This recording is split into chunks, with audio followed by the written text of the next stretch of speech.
తాకట్లో ఉన్న మీ బంగారాన్ని విడిపించి ఆ రోజు ఆన్లైన్ రేటుకి కొంటాం. Sharma gold company. నమస్కారం, వెల్కమ్ టు సుమన్ టీవీ. నేను గీతాంజలి. విశ్వావసు నామ సంవత్సరంలో ద్వాదశ రాశుల వారి జాతక ఫలితాలు ఏ విధంగా ఉన్నాయో తెలుసుకుందాం. వివరించేందుకు ప్రస్తుతం మనతో పాటు ఉన్నారు శ్రీచక్రపీఠం వ్యవస్థాపకులు, ప్రముఖ జ్యోతిష్య పండితులు బ్రహ్మశ్రీ ప్రదీప్ జోషి గురువు గారు. వారితో మాట్లాడదాం. గురుగారు నమస్కారం అండి. శ్రీమాత్రే నమః. గురుగారు, ఈ విశ్వావసు నామ సంవత్సరంలో మిథున రాశి వారి జాతక ఫలితాలు ఏ విధంగా ఉన్నాయో తెలియజేస్తారా? అసలు ఈ సంవత్సరం ఎలా ఉంది? శ్రీ గురుభ్యో నమః.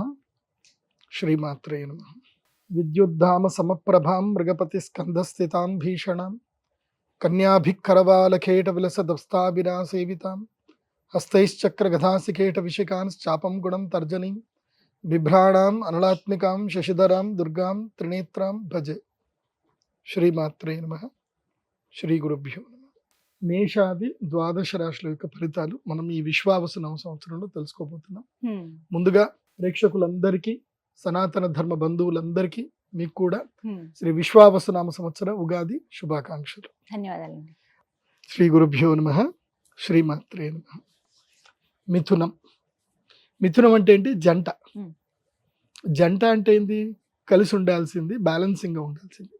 కానీ మిథున రాశికి ఈ సంవత్సరం ఏం జరుగుతుందంటే కలిసి ఉండడం ఉండదు.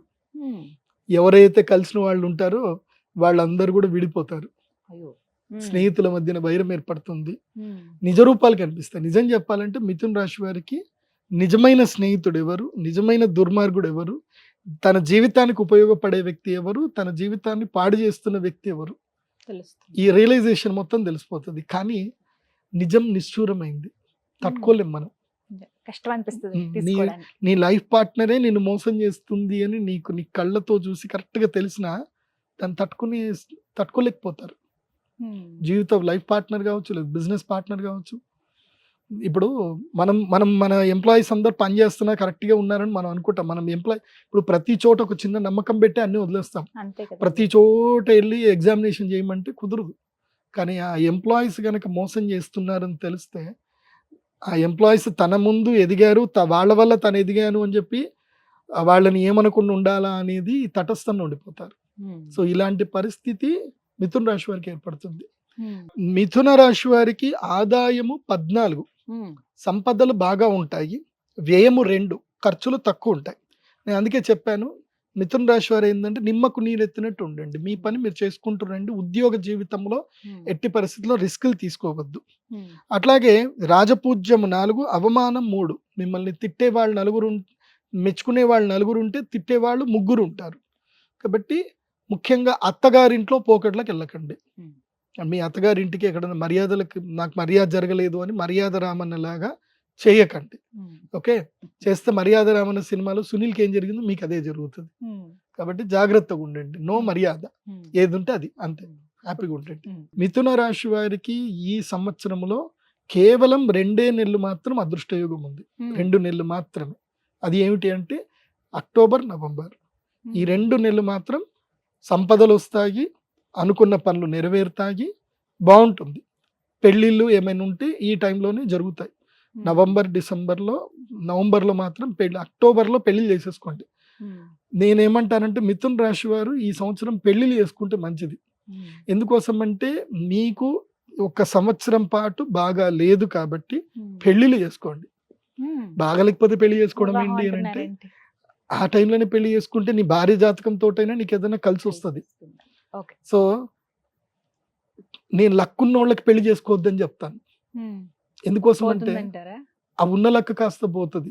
నువ్వు ఆమెకు అటెన్షన్ ఇచ్చే లోపల ఆవిడ అంటది, పెళ్ళయింది నాకేమో అటెన్షన్ ఇస్తలేవు, నువ్వు బిజినెస్ అని తిరుగుతున్నావు అని చెప్పి. అదే చూస్తే అరవింద సమేత సినిమా డైలాగ్ ఉంటుంది, ప్రపంచము నా దగ్గర అంటే మా భుజాల మీద తలబెట్టేసి ప్రపంచాన్ని చూస్తారని చెప్పేసి అంటే అదే డైలాగ్ వినిపిస్తుంది.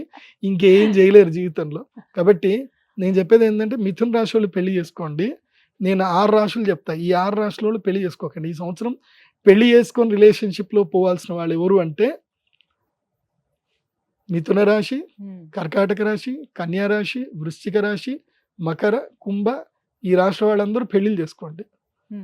మీనరాశి, మేషరాశి, ధనుసు రాశి వాళ్ళు ఏంటంటే పెళ్ళిళ్ళు చేసుకోకండి, పెళ్ళిళ్ళకి పోవకండి.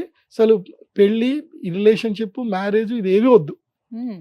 ఏది వద్దు, రిలేషన్షిప్ వద్దు, పెళ్లి వద్దు, ఏది వద్దు వీళ్ళకి.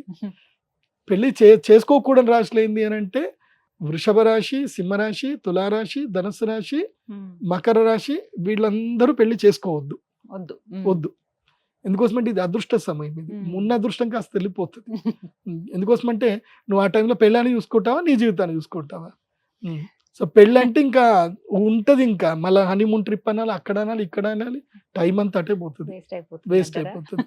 సో కావాలంటే మొదలే చెప్పండి, గురుగారు చెప్పారు నాకు పెళ్లి చేసుకోవద్దని చెప్పారు, నన్ను సంవత్సరం పాటు నువ్వు వదిలేస్తాను, నన్ను ఏమి ఇబ్బంది పెట్టినట్టు చేసుకుంటా అని చెప్పి అగ్రిమెంట్ చేసుకోండి. సో మిథున రాశి వారికి నేను చెప్పేది ఏంటంటే ఈ సంవత్సరం మీకు దురదృష్ట యోగం ఎక్కువగా ఉంది. సో మిథున రాశి వారికి నేను ఈ సంవత్సరం ఇచ్చే అడ్వైజ్ ఏంటంటే మీరు keep quiet in your job. మీ ఉద్యోగంలో చాలా సైలెంట్గా జాబ్ చేస్తూ ఉండండి. బీ లైక్ ఏ వెల్, అంటే బావిలాగా ఉండండి. బావిలో మనము రాయి వేసినా బంతి వేసినా అటే పోతుంది.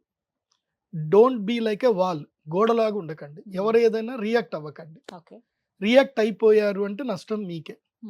తిన్నామా, పడుకున్నామా, తెల్లారిందా, ఎవరైనా ఏదైనా అడిగితే గుర్తులేదు, మర్చిపోయా, ఇవి మాత్రం చెప్పండి. ఎవరైనా అడిగితే ఏమో అని చెప్పండి తప్ప దేనికి రియాక్ట్ అవ్వకండి, దేనికి ప్రామిస్ చేయకండి, ఎవరికి ఏవి ప్రామిస్ చేయకండి. ప్రామిస్ లేదు చేసినా ఈ సంవత్సరం నిలబెట్టుకోలేరు.